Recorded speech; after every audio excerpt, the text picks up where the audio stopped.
Hi everyone, welcome to study word classes. तो friends, आज हम लोग चैप्टर 5 डिस्कस करने वाले हैं। ये क्लास 6 की एनसीईआरटी है। चैप्टर नंबर 5 है, हिस्ट्री चल रही है।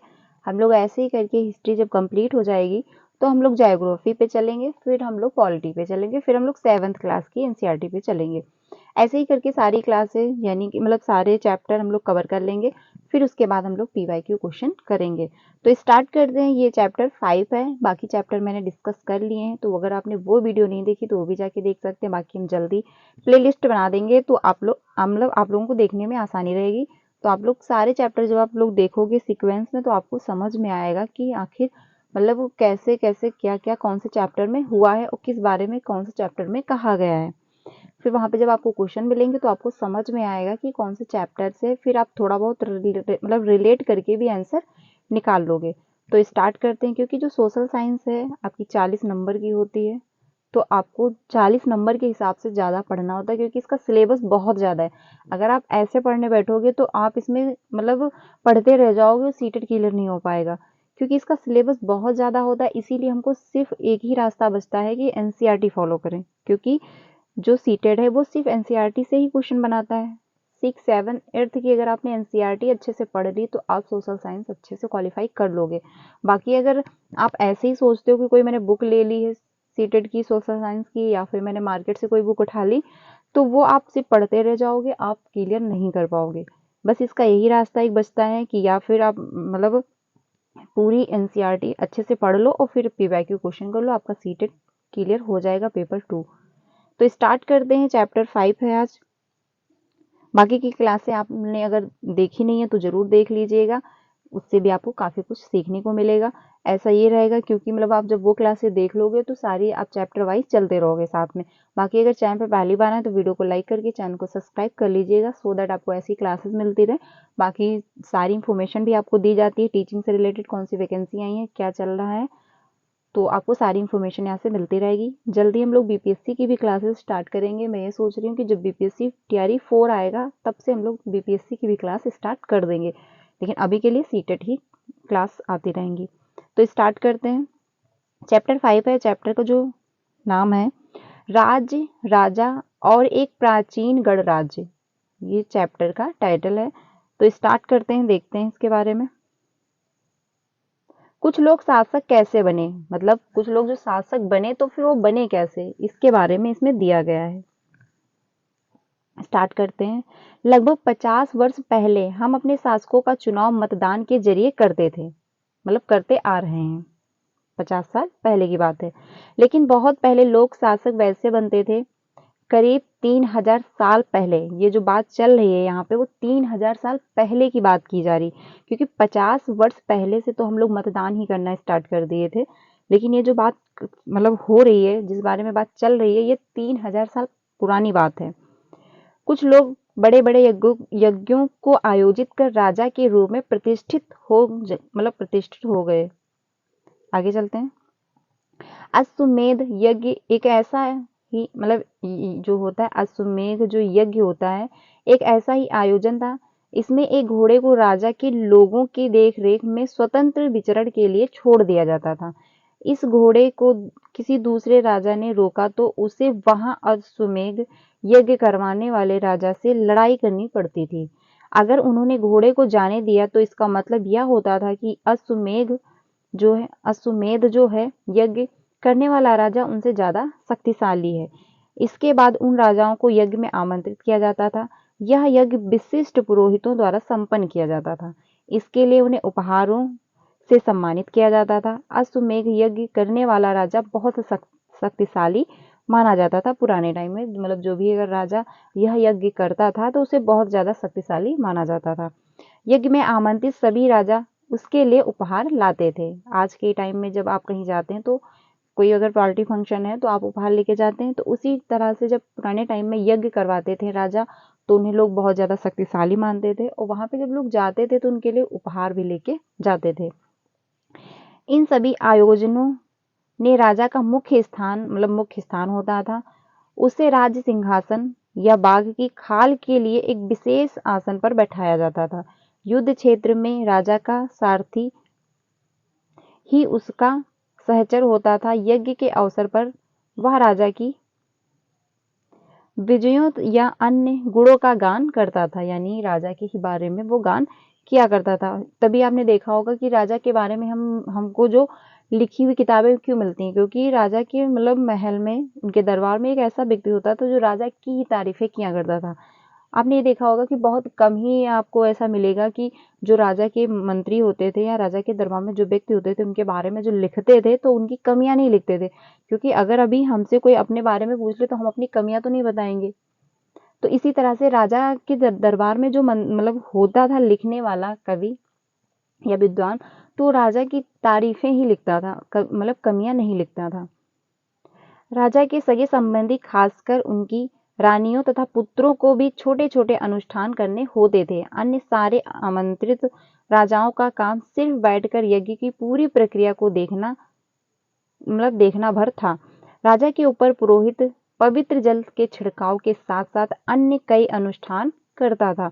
विश्व अथवा वैश्य और सामान्य लोग उपहार लाते थे, जिन्हें पुरोहित शूद्र मानते थे। उन्हें कई अनुष्ठानों में शामिल नहीं किया जाता था, क्योंकि पुराने टाइम में ये माना जाता था कि जो नीची कास्ट के उनको दूर रखा जाता था, छुआछूत का भेदभाव चलता था पुराने टाइम में, तो उन्हें जो है था अनुष्ठानों से अलग रखा जाता था। अब बात करते हैं वर्ण, क्योंकि वर्ण से भी क्वेश्चन बनते हैं, तो ये भी देख लेते हैं। उस समय 4 वर्ग में समाज जो था वो विभाजित था, 4 वर्गों में विभाजित था। पहला था आपका ब्राह्मण, क्षत्रिय, वैश्य और शूद्र, मतलब 4 में डिवाइड था। ब्राह्मणों का जो काम था वह वेदों का अध्ययन और अध्यापन और यज्ञ करना था। जो ब्राह्मण थे उनको मतलब वेदों का ज्ञान होता था, वो लोगों को ज्ञान देते थे, बाकी यज्ञ वगैरह कराते थे, जिनके लिए उनको उपहार भी मिलता था। जो थे आपके क्षत्रिय, क्षत्रियों का काम था युद्ध करना और लोगों की रक्षा करना। उनको काम दे दिया गया था कि युद्ध करो और लोगों की रक्षा करो। वहीं पे जब वैश्य थे, उनका काम था खेती करना, मतलब काम खेती और पशुपालन तथा व्यापार करना था, ये उनको काम दे दिया गया था। जो शूद्र थे उनका काम था अन्य तीनों वर्गों की सेवाएं करना, यानी जो ब्राह्मण, क्षत्रिय, वैश्य हैं, इन सभी वर्गों की आप सेवा करो। तो जो शूद्र थे उनको इसीलिए नीचा माना गया था। आगे चलते हैं, यहाँ पे देख लेते हैं साइड में, ये आप देखे होंगे एक कटोरी बनी है, चित्रित सुधर पात्र है ये, इसको कहते हैं चित्रित सुधर पात्र, मतलब धूसर पात्र। इस तरह के पात्रों में ज्यादातर थालियां और कटोरियां ही मिली हैं। जो ये आपने देखा है ऐसे जो होती थी थालियां और कटोरियां ही मिली। ये पात्र बहुत ही पतली सतह के, सुंदर और चिकने हैं। शायद इनका प्रयोग खास मौके पर महत्वपूर्ण लोगों को भोजन परोसने के लिए किया जाता होगा। यानी कि जो अभी आज के टाइम में भी आपने देखा होगा कि जो गेस्ट आते हैं या कोई खास मेहमान आता है तो उसके लिए अलग से बर्तन निकाले जाते, वो डेली यूज में नहीं लिए जाते। तो इसी प्रकार पुराने टाइम में भी ऐसा ही होता होगा, जब खास कोई मेहमान आते होंगे या खास कोई व्यक्ति आता होगा तो उसके लिए अलग तरीके के बर्तन, मतलब जो अलग रखे होते बर्तन, उनको निकाला जाता था। तो ये वही एक कटोरी है। आगे चलते हैं, अब देख लेते हैं जनपद के बारे में। महायज्ञों को करने वाला राजा अब जन के राजा न होकर के जनपदों के राजा माने जाने लगे। जनपद का शाब्दिक अर्थ जन के बसने की जगह होता था। जो जनपद था, जनपद का शाब्दिक अर्थ था जन के बसने की जगह, यानी जहां लोग बसते हैं, यानी जहां लोग रहते हैं। ठीक है। पुरातत्वविदों ने इन जनपदों की कई बस्तियों की खुदाई की। दिल्ली में पूरा किला है, मतलब जो पुराना किला है। उत्तर प्रदेश में मेरठ के पास हस्तिनापुर है और एटा के पास है अंतरजी खेटा। इनके प्रमुख हैं, मतलब जो हैं इनमें वो प्रमुख रहे हैं। खुदाई से पता चलता है कि लोग झोपड़ियों में रहते थे और मवेशियों तथा अन्य जानवरों को पालते थे। वे चावल, गेहूं, धान, जौ, दालें, गन्ना, तिल तथा सरसों जैसी फसल उगाते थे, पुराने टाइम में जो मवेशी लोग थे। आगे चलते हैं, लोग मिट्टी के बर्तन, मतलब जो लोग थे पुराने टाइम में वो मिट्टी के बर्तन भी बनाते थे। इनमें कुछ जो थे आपके धूसर और कुछ लाल रंग के होते थे, जो अभी मैंने आपको दिखाया था एक कटोरी जो बनी हुई थी। इन पुरा स्थलों में कुछ विशेष प्रकार के बर्तन मिलते हैं जिन्हें चित्रित धूसर पात्र के रूप में जाना जाता है। जैसा कि इनके नाम से ही स्पष्ट है कि इन बर्तनों पर चित्रकारी की गई है। ये आमतौर पर सरल रेखाओं या ज्यामितीय आकृतियों के रूप में हैं। जो यहाँ पे अभी चित्र बने हुए थे, ये यहाँ पे देख सकते हैं, ये छोटे छोटे जो चित्र बनाए गए हैं यहाँ पे डिजाइनें हुई हैं, इसी को बताया गया कि ज्यामितीय आकार की थी। आगे चलते हैं महाजनपद की तरफ। जो महाजनपद है, करीब 25 साल पहले कुछ कुछ जनपद अधिक महत्वपूर्ण हो गए, इन्हें महाजनपद कहा जाने लगा। लगभग कुछ जनपदों में दिखाया गया है कि अधिकतर महाजनपदों की एक राजधानी होती थी। कई राजधानियों में किलेबंदी की गई, अर्थात इनके चारों ओर लकड़ी, ईंट या पत्थर की ऊंची दीवारें भी बनाई गई थी। जो महाजनपद थे, ये 25 साल पहले की बात है। आगे चलते हैं। ये आप देख सकते हैं, यहाँ पे तक्षशिला है, यहाँ पे हस्तिनापुर है, यहाँ पे वैशाली है, मगध हो गया, कौशाम्बी है, आपका नर्मदा नदी है। महत्वपूर्ण जनपद, महाजनपद और नगर ये दिए गए हैं। आगे चलते हैं। आप लोग टाइम पे मानचित्र भी देखते रहिएगा, क्योंकि मानचित्र से भी क्वेश्चन आते हैं। ऐसा लगता है कि लोगों ने उन राजाओं के आक्रमण से डरकर अपनी सुरक्षा के लिए इन किलों का निर्माण किया होगा, ऐसा लोग मानते हैं। कुछ राजा अपनी राजधानी के चारों ओर विशाल, ऊंची और प्रभावशाली दीवार खड़ी कर अपनी समृद्धि और शक्ति का प्रदर्शन भी करते थे। इस तरह से किले के अंदर रहने वाले लोगों और उस क्षेत्र पर नियंत्रण रखना भी सरल हो जाता होगा। इस तरह की विशाल दीवार बनाने के लिए व्यापक योजना की आवश्यकता थी और लाखों की संख्या में ईंटों तथा पत्थरों का इंतजाम करना पड़ता था। हजारों स्त्री पुरुष तथा बच्चों ने इनके लिए अथक परिश्रम किया होगा। इनके लिए संसाधनों की आवश्यकता पड़ी होगी, यानी जब ये बनवाया गया होगा अपनी सेफ्टी के लिए, पुराने टाइम में जब लोगों ने बनाया होगा, तो बच्चे, जो स्त्रियां थे, पुरुष थे, उन्होंने काफी अथक प्रयास भी किए होंगे। आगे चलते हैं। कौशाम्बी किले की जो दीवार है, यह चित्र आधुनिक उत्तर प्रदेश के इलाहाबाद के पास मिली ईंट की दीवार का अवशेष है। ये यहाँ पे आप लोग देख सकते हैं। इसके भाग का निर्माण संभवतः 25 साल पहले हुआ होगा, तो ये 25 साल पहले की बात है, तो जो निर्माण किया गया है वो यही संभावना की जा रही है कि 25 साल पहले हुआ होगा। आगे चलते हैं। अब राजा सेना रखने लगे थे। सिपाहियों को नियमित वेतन देकर पूरे साल रखा जाता था, यानी उनको जो नियमित वेतन जो होता था, उनकी महीने की सैलरी, उस हिसाब से दे करके उनको पूरे साल भर रखा जाता था। कुछ भुगतान संभवतः आहत सिक्कों के रूप में होता था। इन सिक्कों के बारे में तुम अध्याय 8 में पढ़ोगे, तो 8 जब चैप्टर आएगा तो उसमें देखा जाएगा। महाजनपदों के राजा ऋग्वेद में उल्लेखित राजाओं से किस प्रकार भिन्न रहे हैं? 2 अंतर बताओ। ये यहाँ पे क्वेश्चन बनता है। पहला है आपका कर। महाजनपदों के राजा विशाल किले बनवाते थे और बड़ी सेना रखते थे। जो कर होते थे, महाजनपद के जो राजा होते थे, वो विशाल सेना विशाल किला बनवाते थे। जो उनका किला था काफी बड़ा रहता था, उनकी सेना भी बहुत ज्यादा रहती थी, इसलिए उन्हें जो आपका प्रचुर संसाधनों की आवश्यकता होती थी। इसके लिए उन्हें कर्मचारियों की भी आवश्यकता होती थी। अतः महाजनपदों के राजा लोगों द्वारा समय समय पर लाए गए उपहारों पर निर्भर न रहकर अब नियमित रूप से कर वसूलने लगे थे, क्योंकि जब बहुत ज्यादा सेना होगी तो उनको उनकी मंथली सैलरी भी देनी होगी। तो जब सैलरी देनी होगी तो इसीलिए वो उपहार न लेकर के अब हर महीने वो कर वसूलने लगे थे लोगों से, क्योंकि उनको सेना जो उन्होंने रखी थी, उसको उनको पैसे भी देने होते थे, तो इसलिए वो कर वसूलने लगे। फसलों पर लगाए गए कर लगाए जाते थे जो कर, वो वसूलते थे। कारीगरों के ऊपर जो लगाए जाते थे कर, जैसे जिनकी फसल तैयार होगी तो आप कर दोगे, जो राजा है, और बाकी जो कारीगर जो होते थे, जिनका भी कोई बिजनेस होता था, वो अपना कर देते थे। पशुपालकों और जानवरों या उनके उत्पादित जो आप होते थे, उत्पादन के रूप में जो कर देना होता था। व्यापारियों को भी कर देना पड़ता था। अखेटकों तथा संग्रहालयों जो होते थे, को जंगल से प्राप्त हुई वस्तुओं, जो वस्तुएं प्राप्त करते थे वो जंगल से, उन पर भी उनको देना होता था कर। तो ये सब साधन अपनाए गए कि जब सेना हम रखेंगे बहुत ज्यादा, तो हमको उनको देना पड़ेगा। तो उस हिसाब से कि लोगों से ये कर वसूलने लगे कि फसलों पर आप हमको कर दीजिए। कारीगर जो थे वो भी अपना कर देने लगे। जो पशुपालक और जानवर उत्पाद करते थे, वो भी अपना कर देना स्टार्ट कर दिए। व्यापार लोग थे वो भी देने लगे। और जो मतलब जंगल से लकड़ियाँ वगैरह वस्तुएं पाते थे इकट्ठा करके, वो भी अपना उस पे कर देना स्टार्ट कर दिए। आगे चलते हैं, कृषि में परिवर्तन कब हुआ। इस युग में कृषि के क्षेत्र में दो बड़े परिवर्तन आए। हाल के फाल अब लोहे के बनने लगे। जो हल था, हल के जो फाल होते हैं वो अब लोहे के बनने लगे, क्योंकि पुराने टाइम में था वो लकड़ी के बनते थे जो हल होते थे।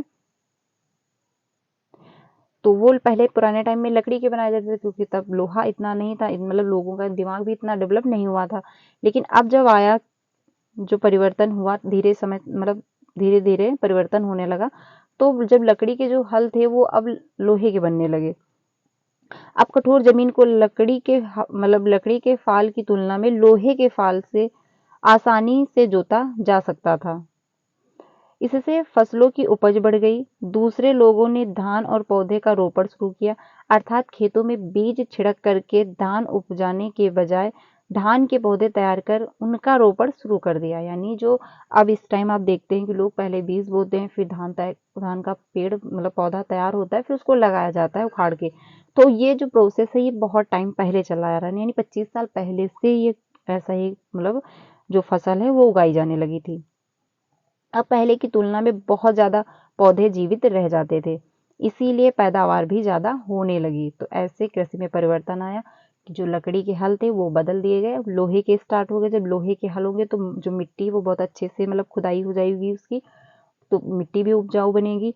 तो इस हिसाब से वो जब धान के बीज उनको पहले जमीन में ऐसे बो देते थे, फिर उनको जो पेड़ निकलते थे उनको निकाल के फिर पेड़ों खेतों में लगाया जाता था। तो इससे पेड़ जो थे वो काफी लंबे समय तक जीवित रह पाते थे, तो जो फसल थी वो अच्छी होती थी। आगे चलते हैं, सूक्ष्म निरीक्षण। जो सूक्ष्म निरीक्षण क्या है, लगभग 200 साल के भीतर मगध सबसे महत्वपूर्ण जनपद बन गया। जब कृषि में परिवर्तन हुआ तो जो मगध था 200 साल के भीतर ही वो बहुत महत्वपूर्ण जनपद बन गया। गंगा और सोन जैसी नदियां मगध से होकर बहती थी। यातायात, जल विवरण और जमीन को उपजाऊ बनाने के लिए बहुत महत्वपूर्ण थी। मगध का एक हिस्सा जंगलों से भरा था। इन जंगलों में रहने वाले हाथियों को पकड़कर और उन्हें प्रशिक्षित कर सेना के काम में लाया जाता था, क्योंकि वहां पे एक भाग में जंगल जब था तो वहां से जानवर को पकड़ लेते थे, फिर उन्हें शिक्षण दिया जाता था, तो उनसे काम भी करवाया जाता था। इन जंगलों में प्रशिक्षण भी दिया जाता था। यही नहीं, जंगलों से घर, गाड़ियां तथा रथ बनाने के लिए लकड़ी मिलती थी। इसके अलावा इस जंगल में लौह अयस्क की जो खदानें थी वो भी मिली। मजबूत औजार और हथियार बनाने के लिए बहुत उपयोगी थे। जो मगध में एक साइड में जंगल था। मगध में दो बहुत ही शक्तिशाली शासक बिंबिसार तथा अजातशत्रु हुए, क्योंकि मगध के ही शासक थे। आगे चलते हैं, अन्य जनपदों को जीतने के लिए ये हर संभव साधन अपनाते थे। महाजनपद और एक और बहुत महत्वपूर्ण शासक थे। उन्होंने अपने नियंत्रण का क्षेत्र उस उपमहाद्वीप के उत्तर पश्चिम भाग तक फैला लिया था। बिहार में राजगृह कई सालों तक मगध की राजधानी बनी रही। बाद में पाटलिपुत्र को राजधानी बनाया गया। यानी मगध की जो पहली राजधानी थी, ठीक है, वो आपकी पाटलिपुत्र थी। मगध की जो राजधानी थी पहले की वो बिहार राजगृह थी। उसके बाद वो बदल करके आपकी जो राजधानी बन गई वो पाटलिपुत्र हो गई। तो ये आप लोग ध्यान रखिएगा कि जो पुराने टाइम में राजधानी थी मगध की वो राजगृह थी, फिर बाद में बदल के पाटलिपुत्र हो गई। अब चलते हैं आगे। 23 साल से भी पहले की बात है, मैसिडोनिया का राजा सिकंदर विश्व विजय करना चाहता था। पूरी तरह सफल न होने पर वह मिस्र और पश्चिम एशिया के कुछ राजाओं को जीतता हुआ भारतीय उपमहाद्वीप में ब्यास नदी के किनारे तक पहुंच गया, जो सिकंदर था। अब उसने मगध की ओर कूच करना चाहा, तो उसके सिपाहियों ने इनकार कर दिया। वे इस बात से भयभीत थे कि भारत के शासकों के पास पैदल रथ और हाथियों की बहुत बड़ी सेना थी, क्योंकि जो सिकंदर था वो सभी पे राज करना चाहता था। तो उसने जब वो मगध की तरफ बढ़ा तो जो उसके सैनिक थे वो उन्होंने मना कर दिया, क्योंकि उनको पता था कि मगध जो है काफ़ी शक्तिशाली राज्य है, उनके पास बहुत ज़्यादा सैनिक है और बहुत ज़्यादा रथ और हाथी भी हैं, तो इसलिए उनके जो सैनिक थे सिकंदर के, उन्होंने मना कर दिया। अब बात आती है वज्र की। जैसा कि तुमने ऊपर पढ़ा, मगध एक शक्तिशाली राज्य बन गया था। उसके नज़दीक ही वज्र राज्य था। उसकी राजधानी वैशाली थी। ये आप लोग ध्यान रखना कि वज्र जो है उसकी राजधानी कौन सी थी, वो वैशाली थी, बिहार थी। यह एक अलग किस्म की शासक व्यवस्था थी जिसे गढ़ या संघ कहते थे। गढ़ या संघ में कई शासक होते थे और इनमें से प्रत्येक व्यक्ति राजा कहलाता था। हर व्यक्ति उसमें राजा कहलाता था। ये सभी राजा विभिन्न अनुष्ठानों को एक साथ संपन्न करते थे। सभाओं में बैठकर ये बातचीत, बहस और वाद विवाद के जरिए तय करते थे कि क्या करना है। यानी लोग एक साथ बैठते थे, अपना खाना पीना किया, फिर एक दूसरे से बातचीत करते थे कि क्या हमको आगे करना है और किस तरह करना है। शत्रुओं के आक्रमण से निपटने के लिए वे मिलकर चर्चाएं करते थे। स्त्रियां, दास, कम्मरकार इन सभाओं में हिस्सा नहीं ले सकते थे। यानी जो दासियां थी, जो दास थे, स्त्रियां थी, उनको इसमें जो ये सभा लगती थी उसमें उनको नहीं रखा जाता था। उनको आगे चलते हैं। वज्र संघ जो आपका वज्र संघ या वर्णन दीर्घ निकाय से लिया गया है। दीर्घ निकाय एक प्रसिद्ध वैद ग्रंथ है, ठीक है, जिसमें बुद्ध के कई व्याख्यान दिए गए हैं। इसमें करीब 23 साल पहले लिखा गया था। जो आपका वज्र है इसको 23 साल पहले लिखा गया था। अब देखते हैं अजातशत्रु और वज्र संघ क्या रहा। अजातशत्रु वज्र संघ पर आक्रमण करना चाहते थे। उन्होंने अपने मंत्री वस्कार को बुद्ध के पास सलाह के लिए भेजा। बुद्ध ने उनसे पूछा कि क्या जो सभाएं हैं नियमित रूप से होती हैं तथा उनसे सभी सदस्य उपस्थित होते हैं। जब उन्हें पता चला कि ऐसा होता है, उन्होंने कहा कि वज्रवासी तब तक उन्नति करते रहेंगे जब तक वे जैसे कि उन्होंने कहा कि वो जब तक उन्नत करेंगे कि जैसा कि ये पॉइंट में दिया गया, अगर वो ऐसा ही करते रहेंगे तब तक वो उन्नति करते रहेंगे। तो ये पहला पॉइंट है, वे पूर्ण और नियमित सभाएं करते रहेंगे। यानी जो कंटिन्यू वो सभा लगाते थे, एक साथ खाना खाते थे, फिर वो आपस में चर्चाएं करते थे कि हमको कैसे क्या करना है, हमको कैसे शत्रुओं से निपटना है, कहाँ पे कैसे लड़ाई करनी है। ठीक है, तो ये बात आई। अगला पॉइंट है आपस में मिलजुल कर काम करेंगे तो भी ऐसे ही उन्नत वो करते रहेंगे। पारंपरिक नियमों का पालन करेंगे तब भी वो उन्नत करते रहेंगे। बड़ों का सम्मान, समर्थन और उनकी बातों पर ध्यान देंगे। यानी बड़े क्या हमसे बोल रहे हैं, उनका सम्मान करेंगे तो वो बराबर उन्नत करते रहेंगे। वज्र महिलाओं के साथ जोर जबरदस्ती नहीं करेंगे और उन्हें बंधक नहीं बनाएंगे। अगला पॉइंट है शहरों तथा गांवों में चर्चों का रखरखाव करेंगे। विभिन्न मतावलंबी संतों का सम्मान करेंगे और उनके आने और जाने पर रोक नहीं लगाया जाएगा। तो ये सब बातें की गई कि ये सब पॉइंट उन्होंने कहा कि अगर वहाँ के जो वज्रवासी हैं वो करेंगे तो वो उन्नति अपनी करते रहेंगे। उनमें ये नहीं आएगा कि वो आपस में फूट पड़ जाएगी या वो उन्नत नहीं कर पाएंगे अगर वो ये सारे काम करते रहेंगे। आगे चलते हैं। अगला है आगे कई शक्तिशाली राजा इन संघों को जीतना चाहते थे। इसके बावजूद उनका जो राज्य है अब से लगभग 1500 साल पहले तक चलना रहा। वो चाहते तो कई राजा थे, शक्तिशाली राजा भी थे जो राज्य करना चाहते थे। इसके बावजूद भी उनका जो था 1500 साल पहले तक चला। उसके बाद गुप्त शासकों ने गढ़ और संघ पर विजय प्राप्त कर उन्हें अपने राज्य में शामिल कर लिया।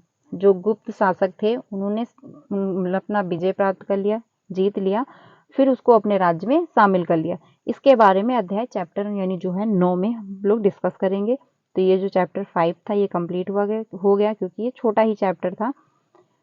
तो अगर वीडियो अच्छी लगी तो इसको लाइक करिएगा, ज़्यादा से ज़्यादा अपने फ्रेंड को शेयर कीजिएगा क्योंकि मैंने पूरा चैप्टर कंप्लीट कर दिया। इसमें क्वेश्चन आते हैं बच्चों वाले तो वो आपको देखने नहीं है।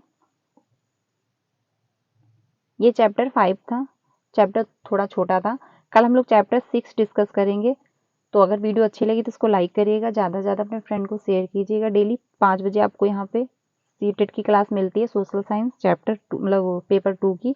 बाकी जो 3 बजे क्लास मिलती है वो आपकी पेपर 1 एंड पेपर 2 दोनों के लिए होती है। उसमें हम लोग हिंदी पैथोलॉजी में डिस्कस कर रही हूँ, उसकी आप दूसरी क्लास मतलब मैंने डाली हुई है, अगर आपने वो नहीं देखी तो भी जाके देख सकते हैं। बाकी ये वीडियो अच्छी लगी तो इसको लाइक करिएगा। मिलते हैं कल शाम 5 बजे, आपको डेली क्लास मिलती है, कल भी मिलेगी। तो कल मिलते हैं नेक्स्ट क्लास में, तब तक के लिए अपना ध्यान रखिएगा। अगर वीडियो अच्छी लगी तो इसको लाइक करिएगा, कमेंट में अपनी राय जरूर दीजिएगा। Thank you so much.